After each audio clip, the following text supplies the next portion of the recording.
Hello, नमस्कार, अस्सलाम वालेकुम रहमतुल्लाहि व बरकातहू। जब कोई व्यक्ति बीमार होता है तो उस बीमारी से ठीक होने के लिए वो क्या करता है, डॉक्टर के पास जाता है। डॉक्टर उस बीमारी की जांच करता है। जब उस बीमारी की जांच करने के बाद में उसे पता चलता है तो उसके बारे में वो बताता है कि आपको ये प्रिकॉशन करना है, ये दवा है, ये चीज़ नहीं खाना है, ये चीज़ खाना है, और उसके साथ ही साथ बताता है कि आपको क्या एक्सरसाइज करना है। उसके बाद में बंदा हेल्थ कॉन्शियस होता है।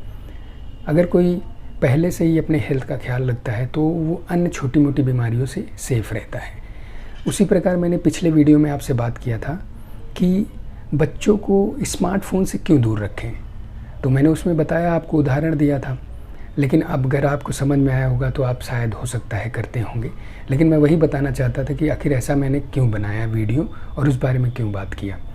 तो कुछ मनोवैज्ञानिक हैं, क्योंकि मानसिक विकास के बारे में बात हो रहा है, तो मनोवैज्ञानिक ने क्या है कि उस पर उन्होंने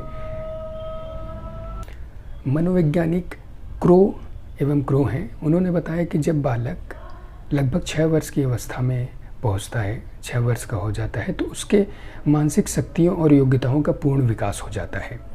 उसी प्रकार कुछ और अन्य मनोवैज्ञानिकों ने बात किया कि टर्मन जोन्स, स्पेयरमैन आदि विद्वानों ने बताया था कि बुद्धि का जो पूर्ण विकास होता है 14 से 16 वर्ष में होता है।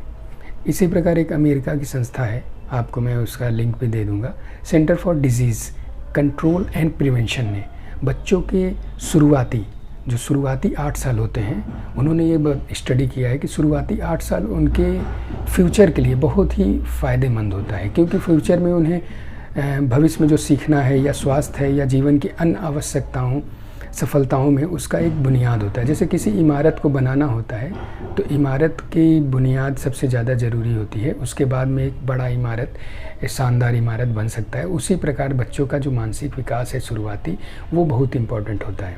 अगर मानसिक विकास की इतनी बात हो रही है तो हम किन चीज़ों का ख्याल रखें कि बच्चों के साथ में बेहतर हो सके। तो मानसिक विकास को प्रभावित करने वाले कुछ कारक हैं, जैसे आनुवंशिकता, हेरिडिटी, मतलब कि जेनेटिक होता है ना, कि माता पिता अगर उनका मानसिक संतुलन या उनका हेल्थ और ये सब चीज़ें अच्छा है तो बालक का ऑलरेडी अच्छा रहेगा ही।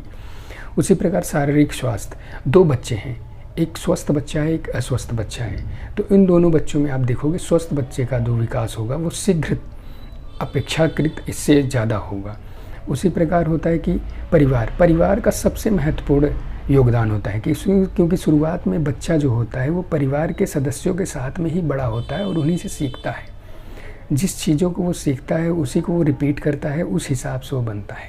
अगर हम अपने घर का नकारात्मक माहौल बनाएंगे तो बच्चा भी नकारात्मक सोचेगा, उसी हिसाब से वो भी चीज़ें करेगा। तो परिवार के साथ साथ में अब हम पहुंचते हैं विद्यालय में। तो विद्यालय का वातावरण कितना इम्पोर्टेंट होता है, तो विद्यालय भी उसी प्रकार से होना चाहिए कि विद्यालय भी बच्चों का ख्याल रखे, बच्चों को जो शिक्षण सामग्री का उपयोग करे पढ़ाने में वो बेहतर होना चाहिए। क्योंकि हमारे आसपास में उस तरीके से विद्यालय में मैंने जो देखा है कि नहीं है, बहुत सारी समस्याएं हैं जिसका आज तक समाधान नहीं निकल पाया है। तो विद्यालय का बहुत महत्वपूर्ण योगदान होता है। तो वहाँ पे जो शिक्षण विधियाँ, जैसे कोई चीज़ पढ़ाना हो, कोई समझाना हो ना, तो एक व्याख्यान विधि, लेक्चर आया, दिया, चले गए, बच्चों को नहीं समझ में आया। अगर उसी को हम किसी अन्य चीज़ों से, प्रेजेंटेशन के माध्यम से और प्रोजेक्टर के माध्यम से, कोई कंप्यूटर या सिस्टम में कोई चीज़ दिखा करके समझा दें, तो चार्ट के माध्यम से पढ़ाएं, तो वो ज़्यादा अच्छे तरीके से समझ पाते हैं। और जो शिक्षक है वहाँ पढ़ा रहा है तो उसका भी मानसिक स्वास्थ्य अच्छा होना चाहिए। अगर वो स्वस्थ रहेगा तो वो अच्छी तरीके से सोचेगा, अच्छा काम करेगा और अच्छा कंटेंट बच्चों को, और उसका भी प्रभाव बच्चों के ऊपर पड़ता है। तो ये पेरेंट्स की जिम्मेदारी है कि वो देखना चाहिए कि अपने आसपास का माहौल किस हिसाब से बना रहे हैं, वो स्कूल कैसा है, स्कूल में कैसे होना चाहिए, कुछ आपका भी योगदान बहुत ज़रूरी है। और समाज में क्या है कि अब जब घर से बच्चा बाहर निकलता है तो फिर समाज में अन्य दोस्तों, यारों और पड़ोस, रिश्तेदार उसमें जाता है, तो उनका भी योगदान बहुत हो जाता है। किसी भी देश का समाज जो है ना, बालकों को जैसी सुविधाएं प्रदान करेगा, जैसा सुविधा आप दोगे, उसी प्रकार से उनका मानसिक विकास होता है।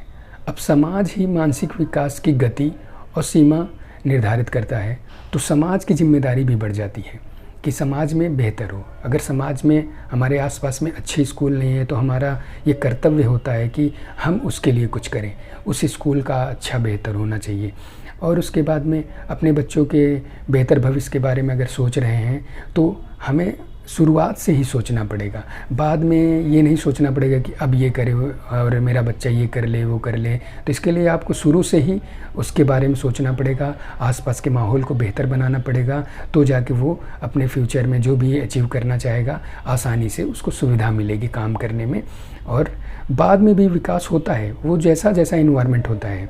जैसे अभी आप अगर निगेटिव सोचेंगे ना, तो आप निगेटिव तरीके से ही काम करेंगे, आपके मानसिक में आप उसी हिसाब से सोचेंगे। अगर आपके पास में अगल बगल में झगड़ा और ये सब चीज़ें ज़्यादा हो रहते हैं तो माइंड में उसी तरीके का चीज़ें बैठ जाता है। तो जब बालक के विकास की बात हो रही है तो हमें इन सब चीज़ों का ध्यान रखना है, अपने आसपास के माहौल को अच्छा बनाना है। आप जिस प्रकार अपने बच्चों के साथ में बेहतर बर्ताव करते हैं उसी प्रकार से दूसरों के बच्चों के साथ में करें, और उसी हिसाब से समाज में धीरे धीरे समानता और एक तरीके से लोग आगे बढ़ेंगे। और इसमें आगे बढ़ने में सभी का योगदान होता है। तो आप जितना हो सकता है आप अपना योगदान करें और आसपास के माहौल को बेहतर बनाएं। और अगर आपको कुछ लगता है कि मुझसे शेयर करना हो तो आप कमेंट कर सकते हैं। अगर कोई चीज़ गलत मैं बोल रहा हूँ ये सब चीज़ें तो आप बता सकते हैं। और लेकिन अगर आपको ये मैसेज सही लगता है तो आप अपने दोस्तों और अन्य लोगों को भी ये मैसेज भेजें कि वो समझें और उस हिसाब से अपने बच्चों और आने वाले भविष्य का ख्याल रखें और आने वाली पीढ़ी को बेहतर बना सकें। तो इसके लिए मेरे चैनल को सब्सक्राइब कीजिएगा और शेयर कीजिएगा। उससे क्या होगा, मैं ज़्यादा लोगों तक पहुंच पाऊंगा। धन्यवाद। जय हिंद।